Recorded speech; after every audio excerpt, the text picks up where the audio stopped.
What a lovely Welcome day! to Flat Earth Debate Live.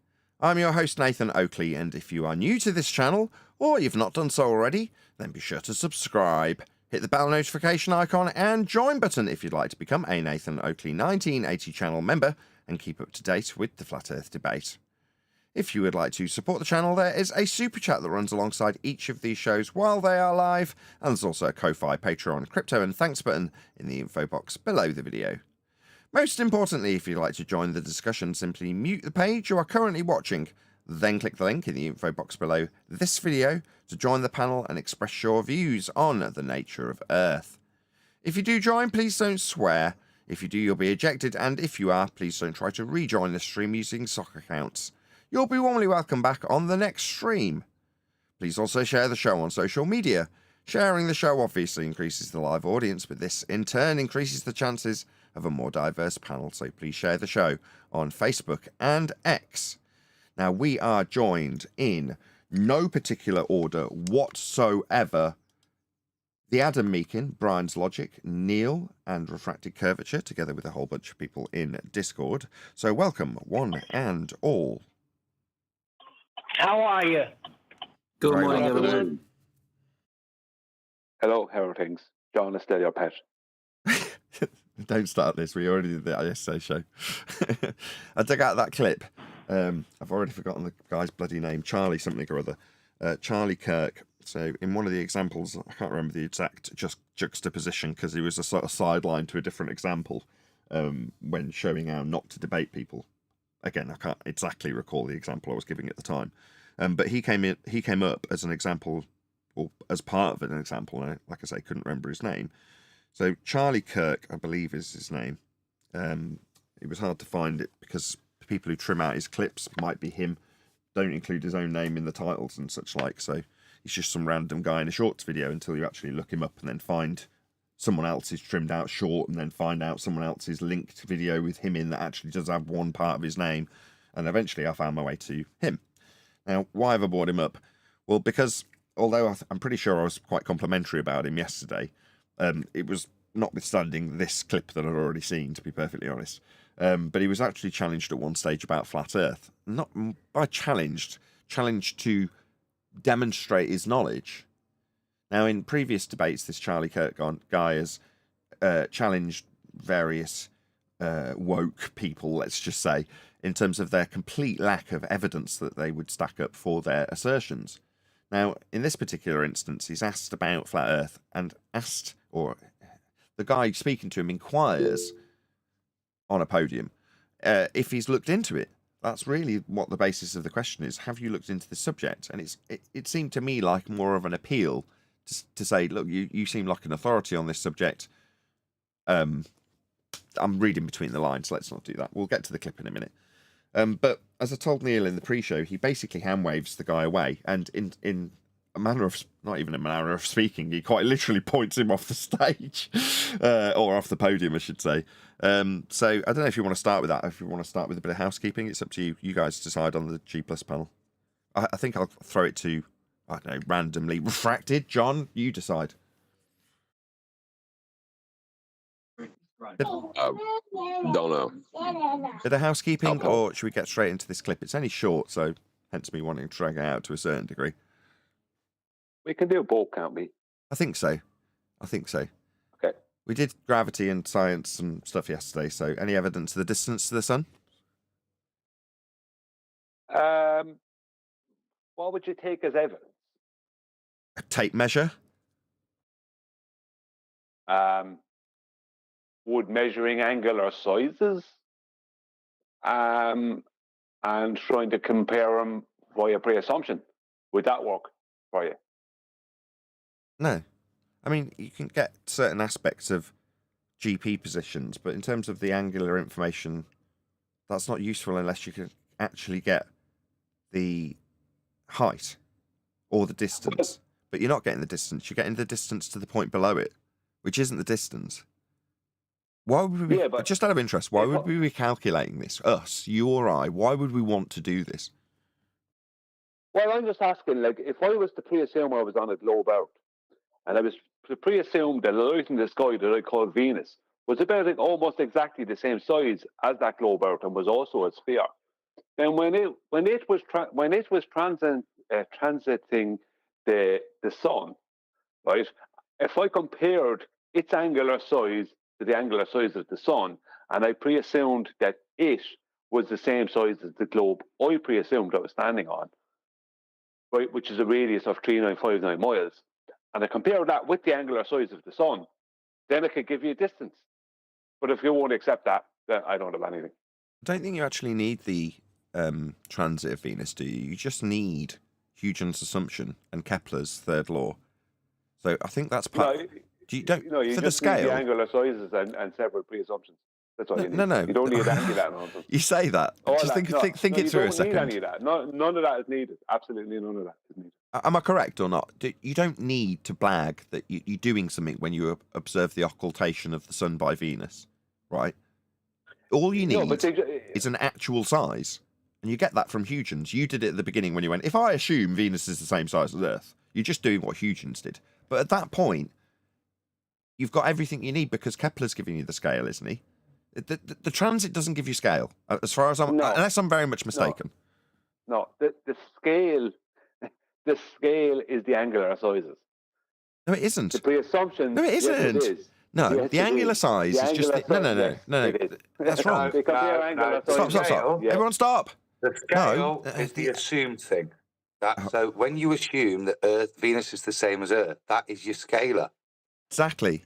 That's the scalar. So there's a blag in the story that there's somehow some relevance or importance to you getting its angular size. It's like Kepler, is it Kepler? Yeah, Kepler's done all that for you. His interplanetary motion is scalable. That is to say that prior to Huygens, you could have, I'm sure we did in the rhetoric at some point, have different distances to the sun. Because by scale, you can slide it up, you can slide it down. You just need to fix a value. And that's got sod all to do with occultation of Venus and the sun, or by the sun, if that's what you're going to claim it's happening, and the angular size of any of these objects. You need an actual size. The moment Huygens inserts the R value of the Earth to the R value of Venus, jobs are good and you've got everything you need.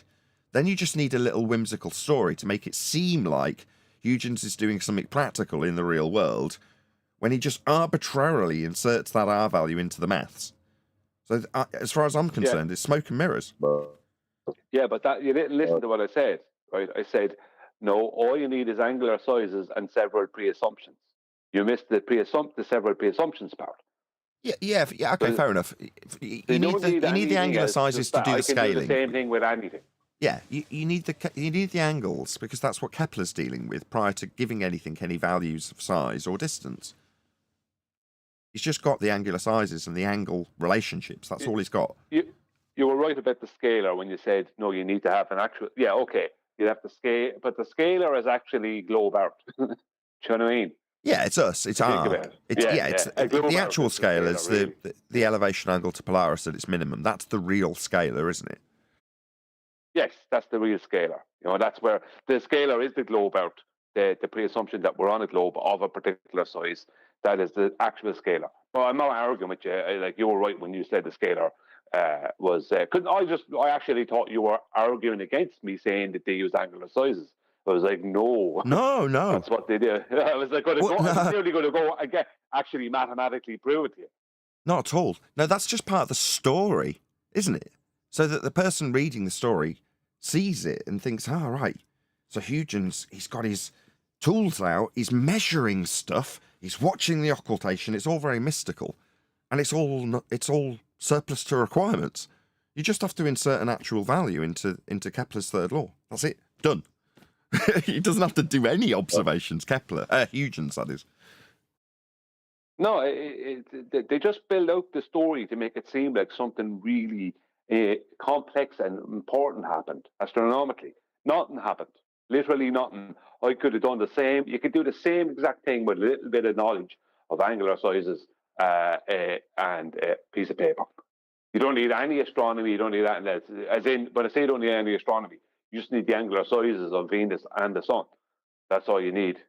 You know, at that time, when it's transiting the Sun, is the best time because that's within your pre-assume of it making an orbit it's going to be making the you know what I mean. You can say it's going to be at this exact angular size about this time of its transit, blah blah blah.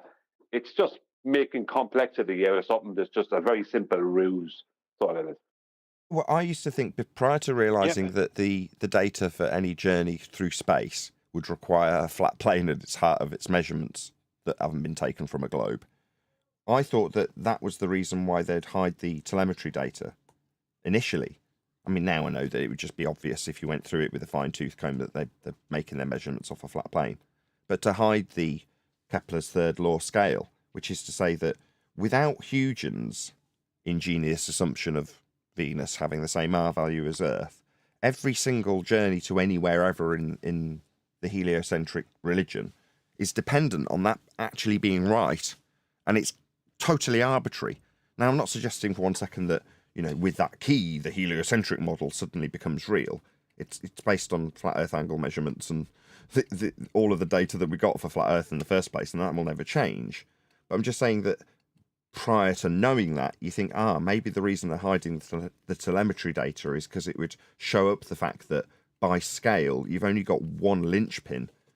And if that is out by a tiny, tiny amount, then all of their claimed distances to the moon that they've travelled through, a sky vacuum that isn't also real, would be highlighted in that telemetry data. So there's a huge amount of stuff that would be in that telemetry data, because it's actually notwithstanding that point. That's still valid, even knowing that all of the telemetry data would be with respect to a flat plane, because it can't not be. But it sort of stacks up, if you know what I mean. There's a whole bunch of reasons why you wouldn't want that telemetry data out there. That someone might be able to read it. Well, there was. See, the problem is there wasn't any telemetry data. Of course not. That's the problem. Do you know what I mean? The only telemetry data they could give you would be data involving a flat plane, but they can't get to the moon because, the higher you go, the further away the celestials are. No matter what you do, you never get near them. So what are they going to give you? Do you know what I mean? What are they going to give you as telemetry data? It would be a continuous data that never ends because you can never seem to get. No.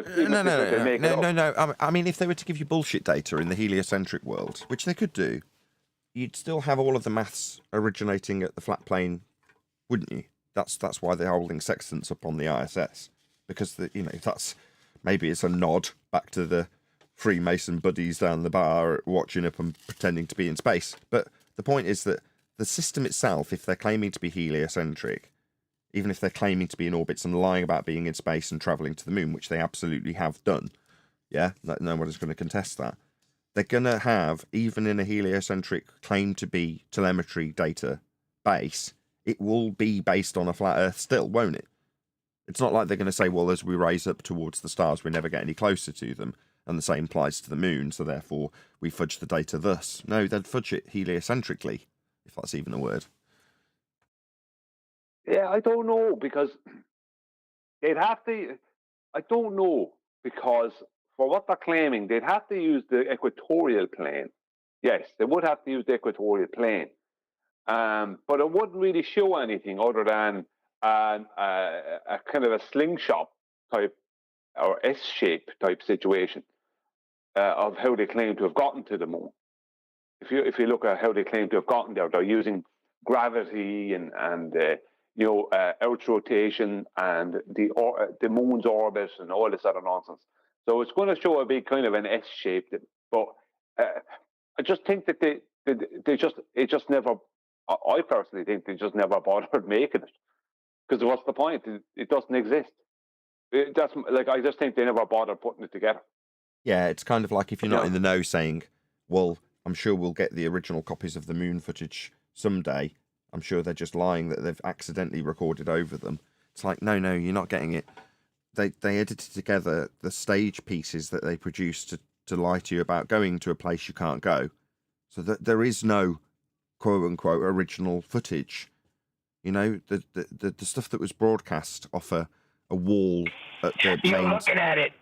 Yeah, that's it. You're looking at it. The end product, it's like imagining that a film that you're watching actually has those characters living out their life somewhere, and you could just pop in and do a you know, like a reality TV show on those characters. It's like, no, they're brought to life one line at a time with a man shouting "cut" at them. It doesn't exist, and the same is true for the moon landings. There is no telemetry data. For what? It's like suggesting that name a current sci-fi space saga is the one. Guardians of the Galaxy. It's like suggesting that you could get the telemetry data out of Guardians of the Galaxy. Do you know what I mean? Yeah, and there's never a reason why they wouldn't put it together. It's because not only did they feel that there isn't a need because they just couldn't be bothered, it didn't happen, right? But there's a smarter reason, is that if that telemetry data was there, they'd have less excuses for the general populace as to why they're not after going back to the moon again. Do you know what I mean? Within their paradigm. Because they're claiming to have been there 50 years ago or whatever. But if they had that telemetry data, it wouldn't be so easy to just say, oh, well, we lost that technology, blah, blah, blah. But it's okay, you have the telemetry data, so you can definitely go again. Just follow that. Do you know what I mean? It's going to be a little bit more difficult. It's better off better off them just not even faking it. Just saying it's gone, they lost it, whatever, taped over it, you know, with friends. You know what I mean? The TV show. I don't know. Well, the actual rhetoric from NASA is to say that back in the days of the moon landing, the film itself was very, very, very expensive. And therefore, after the moon landings were done and, you know, the excitement about it had subsided, they got reused for other projects because it was such an expensive material. That's their official line in regards to the film. It's like not that we've like literally misplaced it, because the way they'll put the narrative out is so that it can be slightly contentious and be corrected. So we lost the footage. Okay, what does that conjure in the mind's eye of the person that hears that? Oh, right, like I lost my keys the other day and ended up finding them behind the fridge. No, they haven't lost the footage. In reality, their official line, as I just explained, is that they would have been taped over, essentially. Like, that's why you came up with the friends bit. You know the official narrative, obviously, Brian, right? Yeah, there is no trees, if you understand what I mean. Yeah, there exactly. is no keys. Well, we taped over it. It sounds awful, but it's better to be correcting someone who says, you know, how incompetent and NASA, they lost it. Well, actually, no, they're a $50 million a day, probably $20 million a day at the time organisation, and they can't afford more film. It's just absurd. But that's what they gave us as the story, having said that they lost the footage. And yeah, by loss, they got more mean money back then, Nathan, believe it or not, than they do today. They used to get more money. Yeah, technically they got more money back then. If you go by inflation and what the dollar was worth and everything, they actually got more money back then than they do today. So they have no excuses. What they could do, if they really wanted to really rub it in, is give people the tapes that has the taped over stuff on it. A load of really boring stuff. With a load of propaganda. Take one of those tapes and give it to them. I mean, that'd be really having a laugh.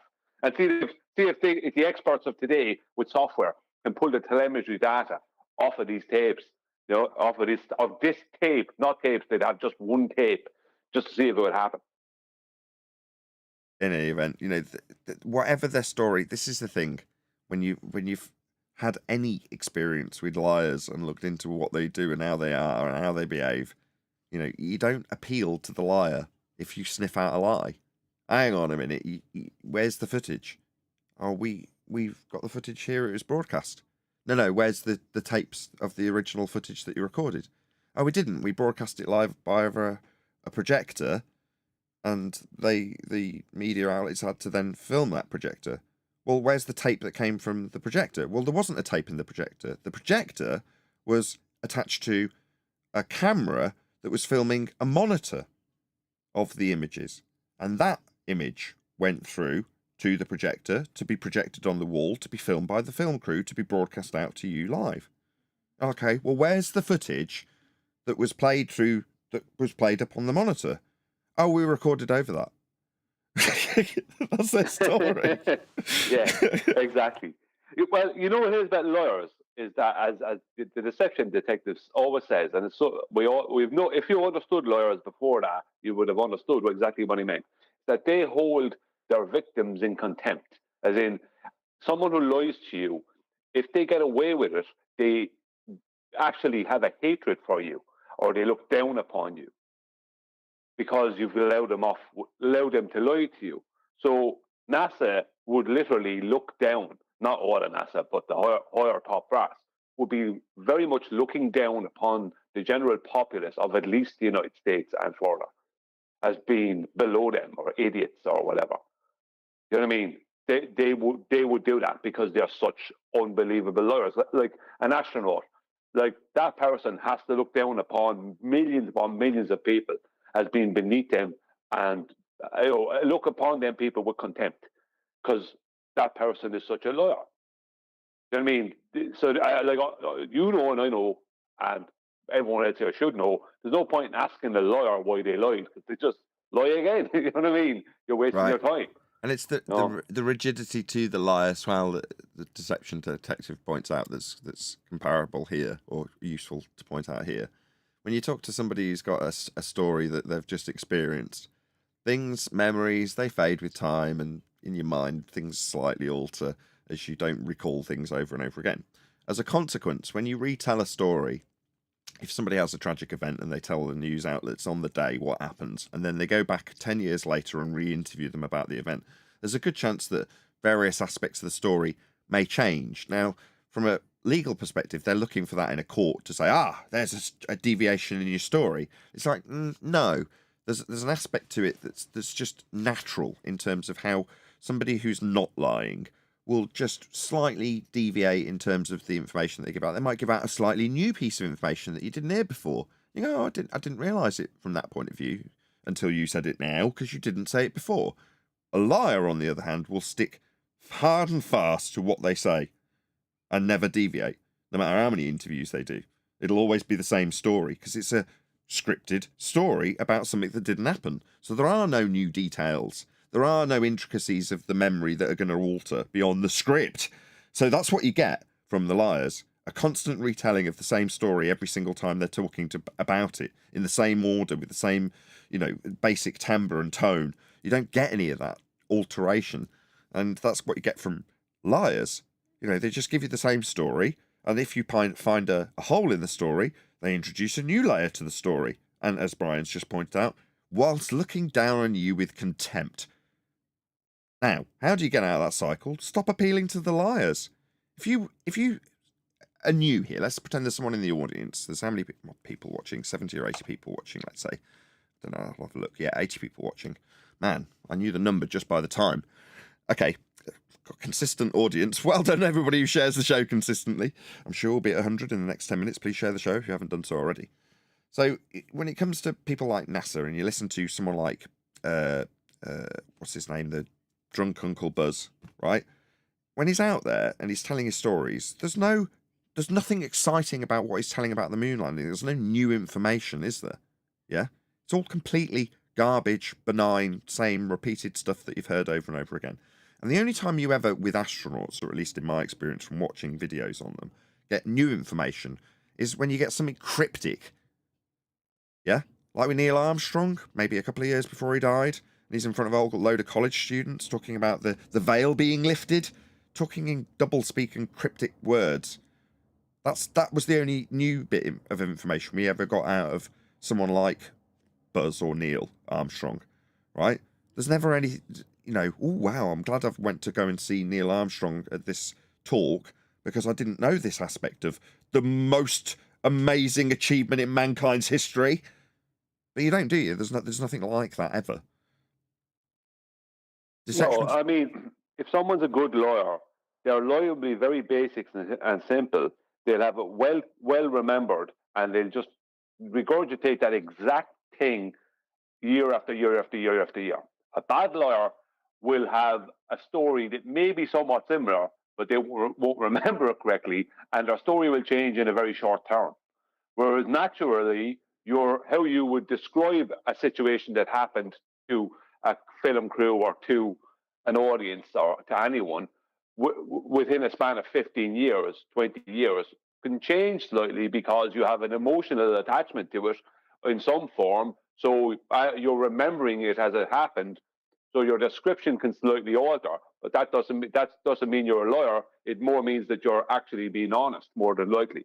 Precisely. Whereas a lawyer will just give you the exact same story, and it'll be a really boring story that won't. It'll be a boring story that won't ever really stick in your memory, if you understand what I mean. Yeah. I can't really remember anything the astronauts have said. While you're on it, it's the point of deviation. So you get the person with the first-hand account of what has just happened on the scene from a police interview, say.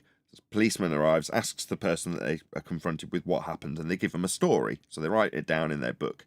And that story might get repeated to another officer on scene. A month later, that person gets interviewed, and they give a fundamentally different story, which from that point forward never alters. Yeah? Because it's that rigid, there's no new info to add, I've decided on what my narrative's going to be, my script's set, I'm just going to repeat it from here forward. But it's like, but that's not what you told the copper on the scene. It's that kind of deviation that shows dishonesty, as opposed to, well, yeah, I was walking down the street and I'm pretty sure I was smoking a cigarette, and then I was confronted by the guy. And the next time you tell it, you're like, I just put out a cigarette up the road earlier, I remember putting it in the bin. And the person said, well, you said you were smoking a cigarette. I was. But now I just happened to remember that minor detail where I'd put it in the bin a few moments before I was confronted by my attacker. Or whatever. You know, that sort of subtle change in information doesn't radically change the story. It's just the ebb and flow of memory. Rather than, I was driving down my car and the man jumped on my bonnet. Rather than, I was parked up, I'd got out my car, and as I was locking it, the man jumped on my bonnet. You're like, hold on, these are fundamentally different stories. What's going on? Do you see what I mean? We don't get that from NASA. We just get one rigid story that never changes. It's always boring. Never anything new. That empty feeling I used to get from science at NASA, who I'm still to this day subscribed to, right? I don't know why, but I still get their emails. And they'll send packs of information out to their subscription base, obviously, with the new information from space. Nothing's ever changed. It's never exciting. It's always the same stuff. Paintings and pictures and CGI renderings, admittedly disclaimed by them as being such. But nothing ever changes. There's no new anything at all.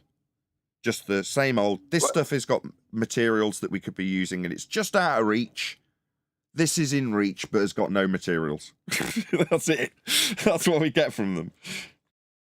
Yeah, well, every day when I see Google News or any of these kind of mainstream internet news sources, Google News is my best example because it's the one I saw the most. Every day, as you're reading down, I have to stop myself because I realize I've just read something and accepted it. This thing and moved on without questioning it. And it's always a NASA thing or something connected to NASA, like space.com, where they're talking about some nonsense happening out in outer heliocentric outer space. And I go, all right, such and such a Titan is blah, blah, blah on the moons of blah, blah, blah in the such and such a space, and that caused an explosion. And I go, all right, and I go, hang on a minute. I just read a load of rubbish there, because you go from one real world article, regardless of how mocking news is, but at least it has some real people in it, to this nonsense, and then back to another real one, if you know what I mean. So they fit it in there, they sort it in there, so it kind of gets past the filter, or if you know what I mean, gets past your filter. So before you know it, you're after reading and kind of half accepting this complete load of nonsense. And that's how they do it. It's a daily, they have this new stories daily of absolute nonsense happening out in their heliocentric outer space sky vacuum. Every day, new stories. Right, that was off the back of one house scheme question. Not bad. Now, at about the right time, but with a very short video, we're going to cover this Charlie Kirk video and question that he was asked. So let's just pause it.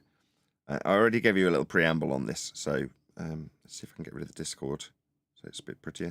There we go. Let's bring up the sound and have a listen. Earth before? Yeah, the Earth is not flat. Have you ever genuinely gave it a good look? For about 30 seconds, and then I learned to do math and flew in a plane and saw a spherical Earth.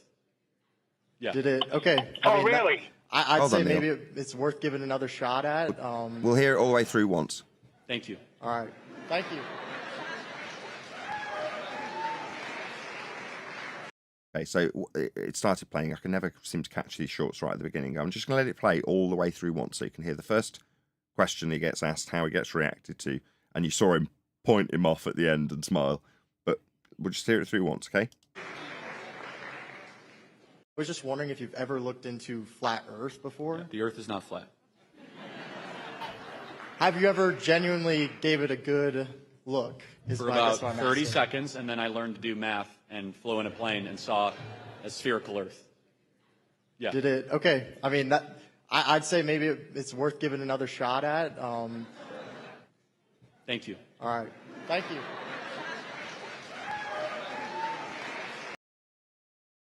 Okay, so although you can't see it in the G+, he just literally just points the guy off stage after essentially a hand wave. Go ahead, John. I don't think you learn to do math because the measurements are of a flat plane. I'm glad we started there. So, Neil, can you just close your mic, please? So, we got a guy saying measurements. And that's pretty much our vibe in 2024 now, isn't it? Measurements are flat when it comes to Earth. Your rhetoric about seeing an Earth curve edge at the horizon is based on mathematics we debunked in 2020. So if the Earth was a sphere with a radius of 3959 miles, that's derived from a flat Earth angle measurement to Polaris, as dictated in the Earth curve maths, then every horizon distance measurement could be no more than 1.2 times the square root of the observer's height in feet, exactly as your Earth curve maths, which is what you're leaning on for that claim, dictates. Distance to horizon in the Black Swan, beyond the physical geometric limitations of a sphere Earth horizon at 1.2 times the square root of the observer's height in feet. Therefore, the horizon's not Earth curve. Earth is not a sphere. Further to which, your own priests of heliocentrism would decry the notion that a horizon that's horizontal in nature would offer any visible Earth curve at any altitude capable of occupation by man, right up to the levels of ISS, as declared by Neil deGrasse Tyson. That stuff is flat. And the reason that stuff is flat is because the mathematics that infers you've got a geometric limitation below surface level requires surface level to be flat in the mathematics. So you can derive this inferred point of dissolution where you claim boats and buildings are blocked by a hill getting in the way. But mathematically, it's below a surface level that's flat and derived from an eye level that's also parallel with that flat plane. So that you can infer that you've got a Earth curve edge below the horizon. That's how the maths of this guy's claim that he utilises works to infer that the horizon is Earth curve. It does not work to assert that at altitude you can see an Earth curve edge, because that is very much decried by their own priesthood when you raise in elevation. You can't have a horizon and surface level, a prerequisite and necessity for their maths, to be decried at an elevation by bending that which must be horizontal. That's the horizon. That's why Neil deGrasse Tyson decries any notion of seeing Earth curve, even at the levels of the ISS. In the x-axis, I might add. So no, you don't just fly up in a commercial aeroplane and see Earth curve. That is not possible, even if we were on a sphere, according to your own rhetoric. But your own rhetoric, that we have an inferred hill getting in the way, comes from measurements of angles to the stars, specifically Polaris, to give you a radial value, to insert into maths and assert that Earth is a sphere, based on measurements of a surface level that's flat, and a point below that surface level you call Earth curve. Now that is about as advanced as it gets for both your heliocentric understanding that you hand-waved this gentleman who asked you simply if you had looked into it. And after hand-waving him, he asked maybe give it another shot, because although he didn't say it, you were wrong. Even in your own rhetoric, if you reify that point below surface level, marked with an X and labelled horizon in your maths derived from elevation angles off a flat Earth, that we've got an Earth curve, you were wrong even in your own assertion. Now, he didn't perhaps know that, but I do. They haven't looked into the measurements You didn't offer evidence. You lied. Now, I held you to a high standard yesterday because of your general demeanour when it comes to people offering you up baseless assertions and bullshitting that they've done research, precisely as you dealt with this gentleman. That's all I've got to say on it. Anybody else got anything to add? That's literally all Yeah, I've I got to do. I wanted to say it would have been nice if that guy would have said everything you just said. Well, maybe he doesn't know it, but once he brought up math, yeah, you nail him with their own claim. But there's nobody there to do it. So he gets away with it, and he just hand waves it away. And that's what everybody's going to do now. They're just going to wave it away like it's not there. Earth is not flat. Bye-bye. No, I see it different. I see it as he just appealed to the common misconception that if you're a flat earther, it means you don't understand maths. And if you're a globe earther, that you're a maths whiz. This is the common trend that they want the public to accept and follow, whereas it's completely not true. It's totally not true, as we on our own panel have proven. So it's an appeal to I know how to do maths. That means I'm not stupid, which means I can't be a flat earther because flat earthers are stupid people who can't do maths. And then he brings up an airplane, right, which is a total lie. It's this thing, more or less intimating that he's seen Earth curve from an airplane, which is a total lie. And even as you were saying, within their own paradigm, Neil deGrasse Tyson is saying you wouldn't be able to see it. No, within their own paradigm, Nathan, you would be able to see something, but Neil deGrasse Tyson has to tell the world that you won't, because you can't, because it doesn't exist. So that's why Neil deGrasse Tyson is doing that. Well, no, it's being more slippery. I have to give him credit for his tricks, right? So he's talking about x-axis rather than y-axis. So in Earth curve maths, in orthographic view, admittedly, which is presented in the x-axis, you're looking at the y-axis below the surface level drawn out from left to right, which is flat. Okay? When he says it, he's talking about an aspect of Earth curve maths that would describe the horizon, which is horizontal by definition and appearance, as having a slight curve to the edges as you raise an elevation. What do I mean? I mean that obviously they can't decry the notion that as you raise an elevation, the Earth will eventually become a big ball in front of you. That is to say that the horizon, inferred to be the point below surface level and hill in the way, when using surface level as a flat plane to infer that, that is how their maths works. In Earth curve maths on Mick West's site, he has it under a special tab called Advanced Earth curve mathematics. And that gives you the x-axis claimed to be bending. And as per, or in line with, Neil deGrasse Tyson's assertion, he is inferring that what could be visible to the human eye at the height of the ISS, as per advanced Earth curve x-axis maths, that is to say from left to right in your vision of the horizon, which will never be anything other than horizontal, you'd never see that bending to eventually form the shape of a sphere as you raised up much, much, much higher than he suggests you'd ever see anything other than a perfectly flat horizon. So he's not lying. He's just utilising an aspect of even the mathematical calculations that are on the surface level to the public. Most will be unaware that there is actually a derivation of that maths that they call advanced maths that is describing how bent the frickin' horizon is. Yeah, but yeah, I understand that. But the whole point of what Neil deGrasse Tyson was doing was taking away from people the idea that they're going to see Earth curve from an airplane. Yes. So when people go up in airplanes, they go, "I'm not going to see Earth curve." That's the outcome of it. That's and they absolutely don't expect correct. to see Earth curve because Neil deGrasse Tyson told them that they won't see Earth curve. Problem solved. I knew that before he did that skit where he slapped the ball, because that's in flat Earth terms, right? And you can listen back to my story of journey to flat earthing, if you will. One of the aspects of the story was me being a rep, being on a plane, looking out the back window, right? Well, when I was doing that, I knew damn well, because I was very well versed in heliocentric rhetoric, that I could not see Earth curve.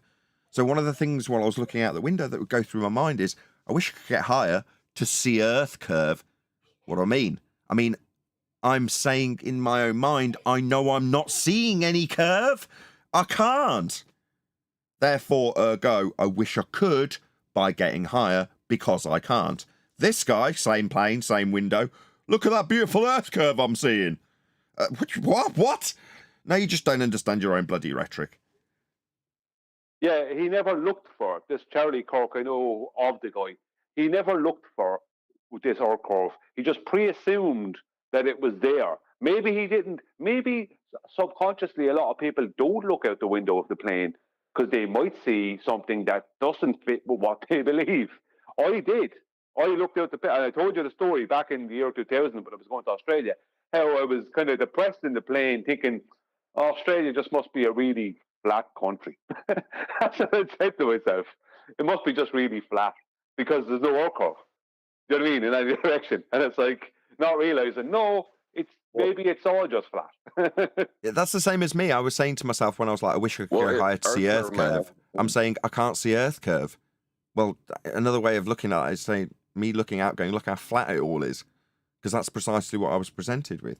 And just do a quick call to action before you go, John. Obviously, I don't want to show any favouritism, but I don't want to cut you off either. Please let this guy know. So his name's Charlie Kirk. There's a link going by in the chat right now. So you can actually leave him a kind message that just says, at Nathan Oakley 1980 sent me.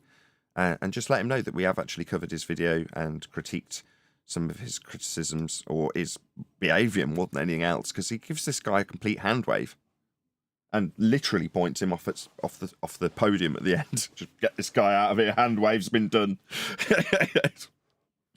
Okay, so yeah, let him know. At Nathan Oakley 1980 sent me. The reason we do this is, as much as I'm sure this guy's worked up his reputation far more than I, maybe he hasn't. I don't know. My point was going to be, if Earth was curving, Earth curve mass would be invalid.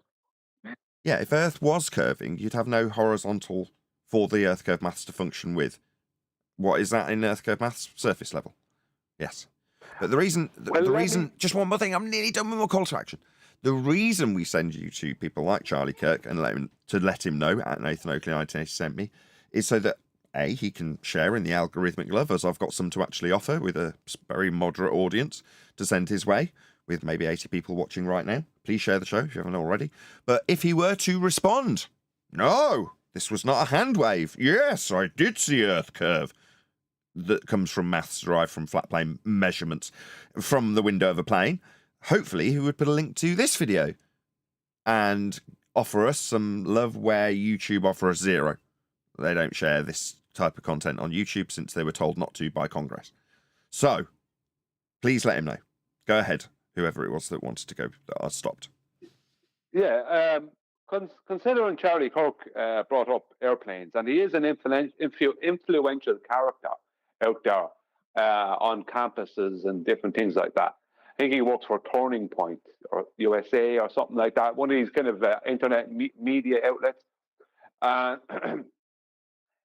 My challenge to him is, would you be able to, Charlie,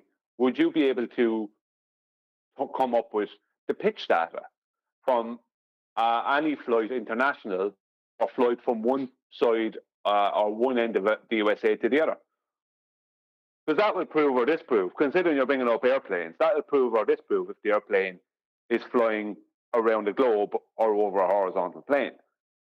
So would you be able to do that? Because I can't seem to get this pitch data, and no commercial pilot will give it to me. Some of them are even telling me they're not allowed.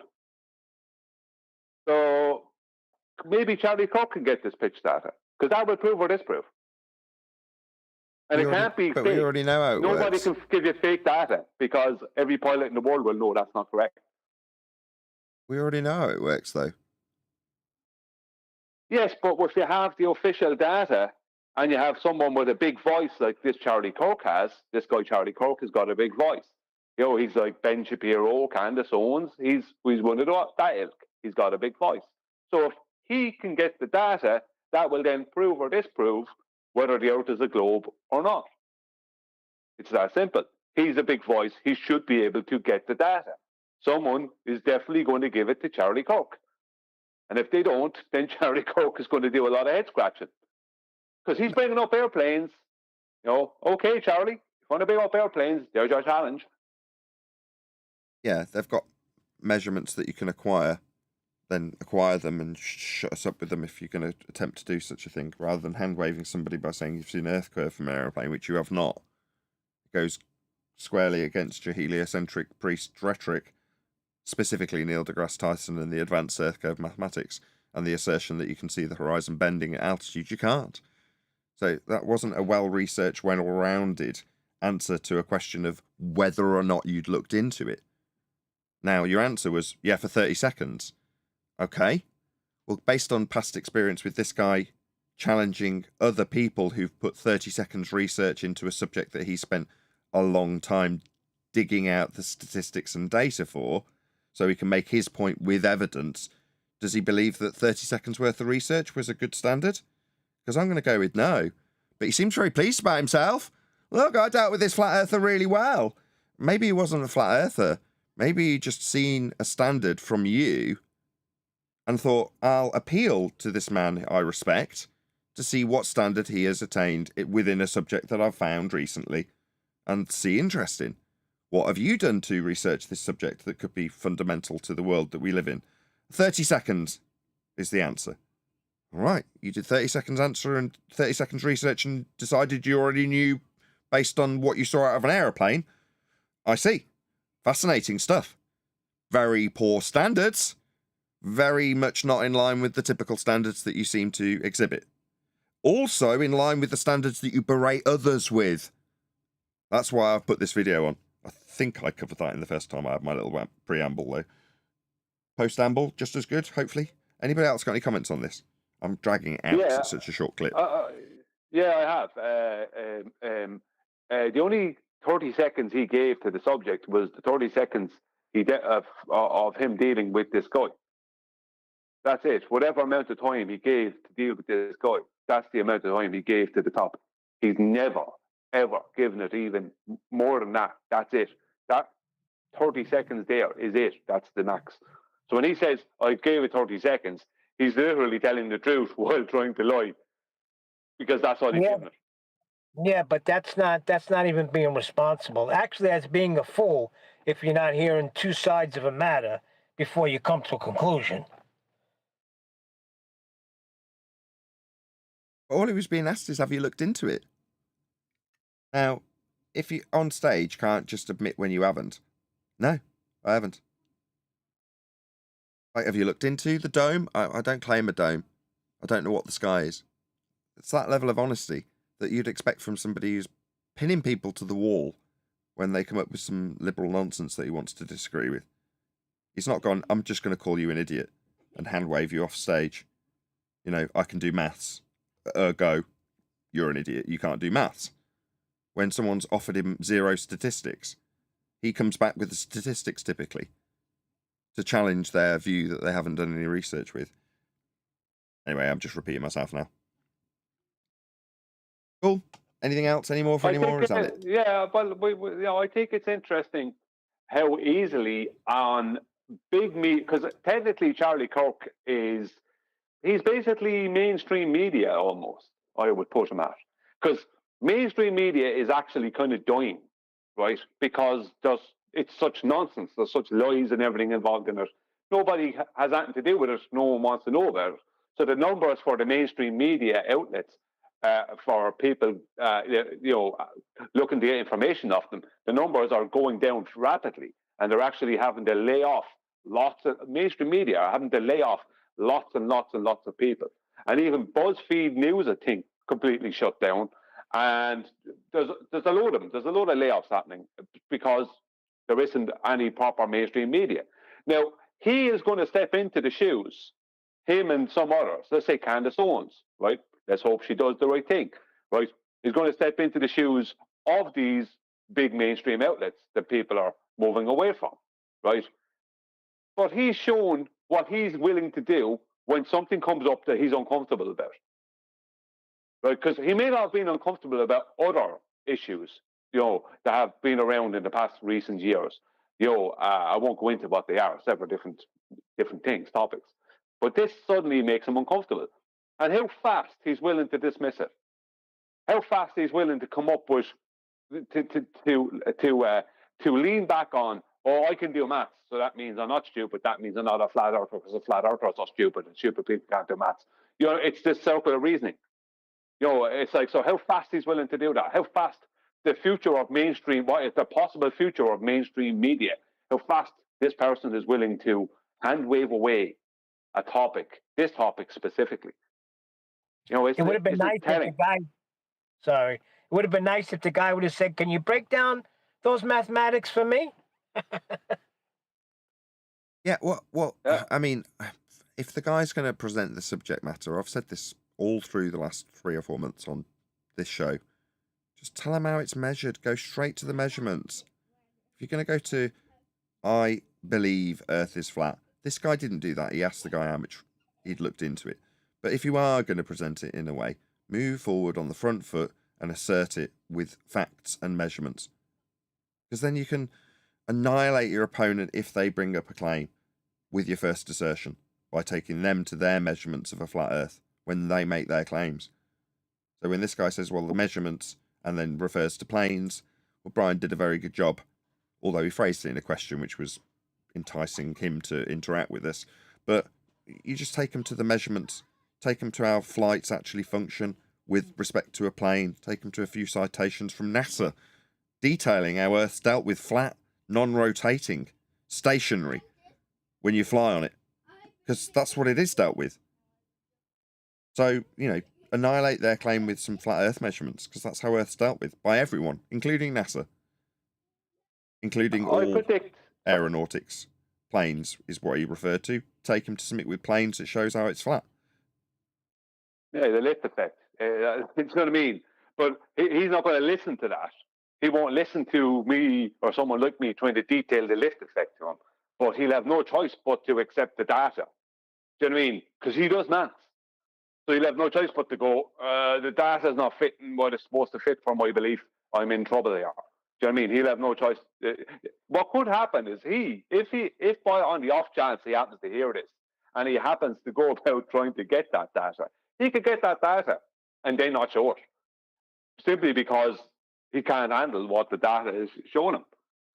Do you know, that kind of way? I wouldn't put it past, like, anyone with that reaction that is that fast and that dismissive, I wouldn't put it past that person to do that and to make it okay with themselves simply because they can't take the reality of reality.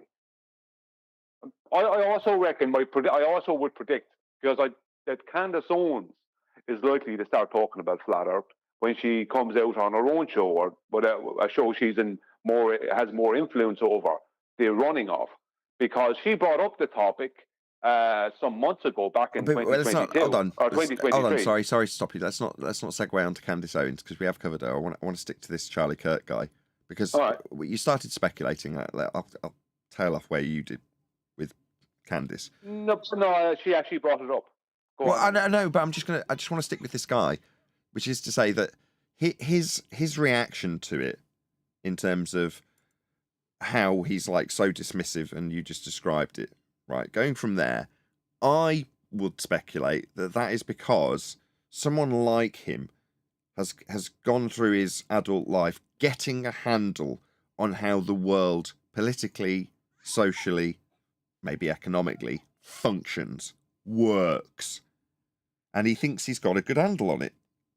And he can see how the deceivers of this world pump narratives, and how the masses are influenced by said narratives, and how they'll prop up, and he'll challenge people with data and facts based on a good understanding of how the world functions. If you're faced with something like flat Earth, to even entertain it or start researching it, you've got to accept at some level the premise that there might be a deception beyond that which you currently feel you've got a very good handle on. Yeah, I know, it's all working. I've figured it all out. I can see through the deception. I can see where the political agendas lie. I know how the world works.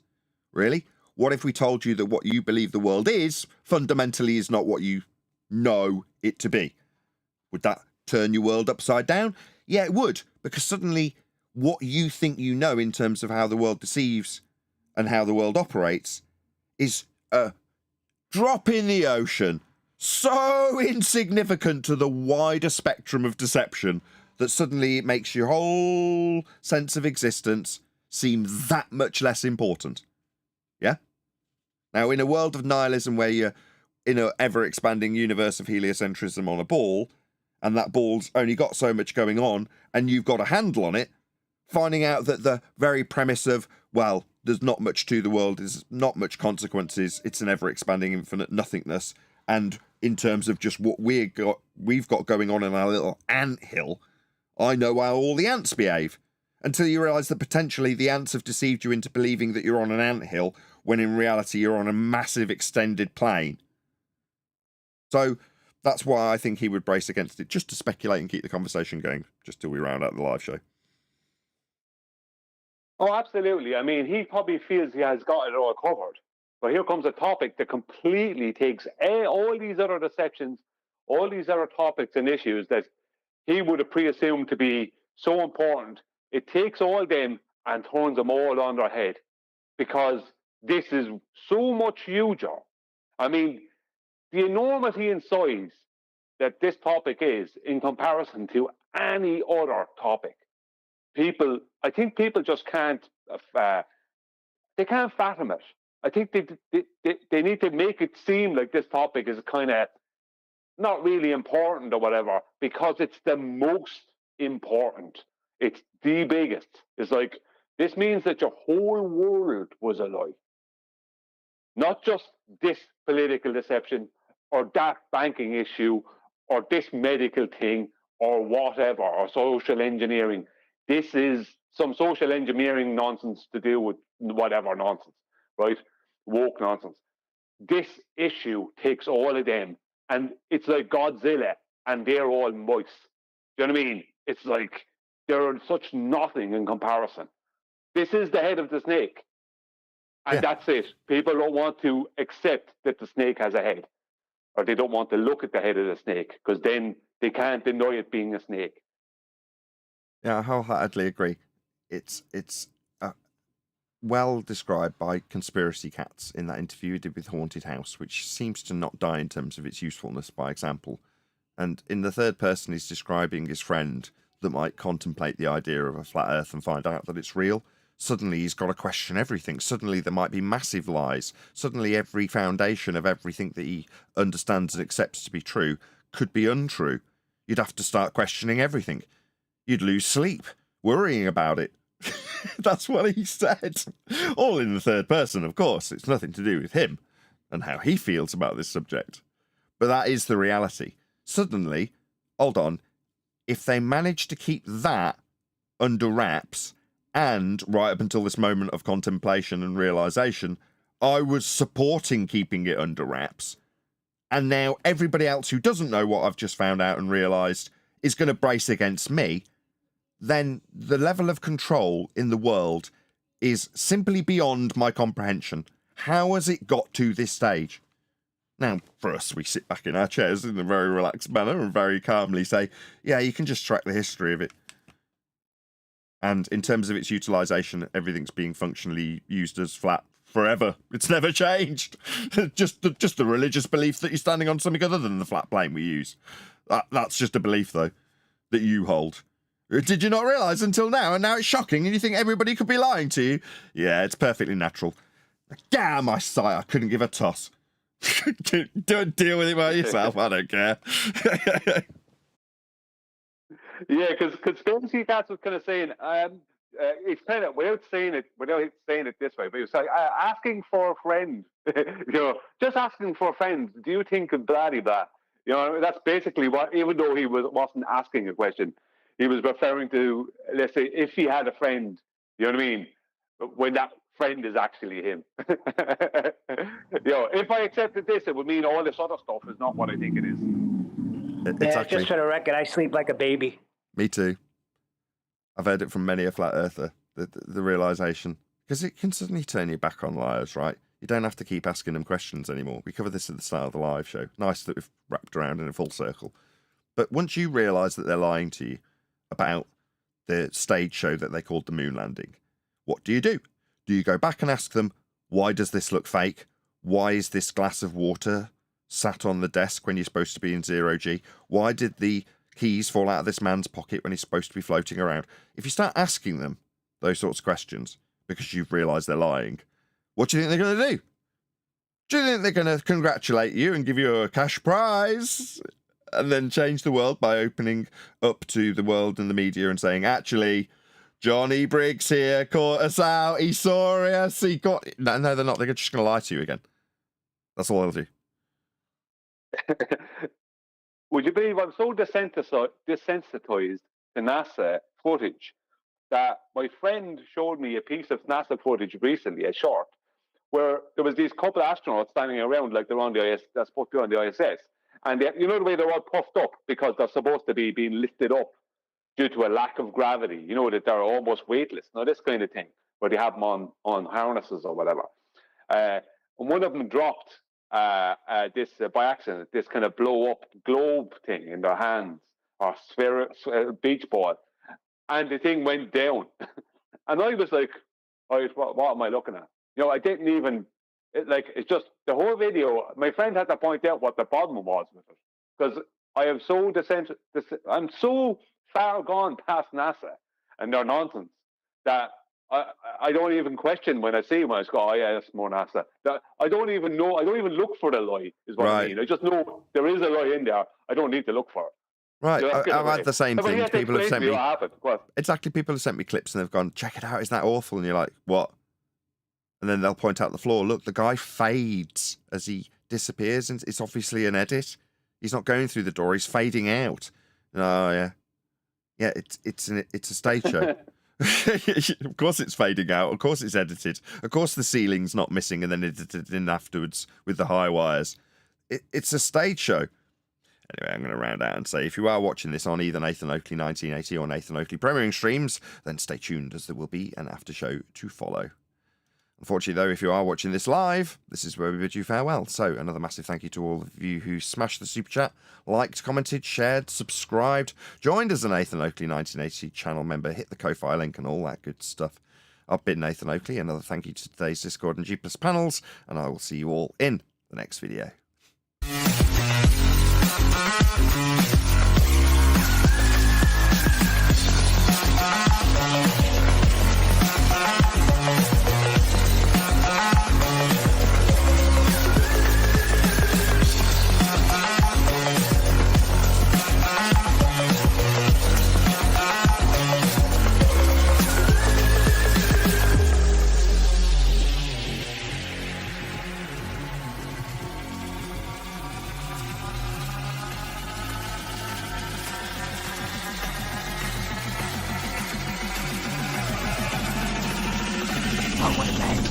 What a lovely day!